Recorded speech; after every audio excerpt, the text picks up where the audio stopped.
At ayan nga mga kahito, ngayon po ay kukuha na po tayo ng ating i-deliver po na isda. Ang available po natin na sukat ngayon po ay 1 to 2 inches, 1 to 1.5 inches. Tapos ito po ay nasa 2 to 3. Ayan. Ito po ay kakaharvest lang po ngayong araw. Ayan. Ang oras po ngayon ay 12 ng tanghali po.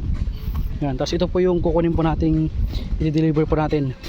3 to 4 inches na 10,000 pieces, tapos yun 4 to 5 inches 10,000 pieces din.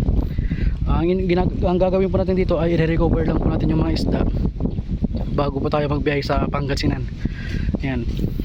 Kung napansin nyo po yung video ko dati na gumagawa po ako ng bioplaque sa swimming pool, ayan, doon po natin ito dadalhin, 20,000 piraso. Ayan. Tapos yan naman yung isa. Hindi po makapag-harvest po dun sa kabila dahil mataas po yung tubig. Kaya sa mga gusto pong magpasabay dyan na order po ng fingerlings, always available po tayo.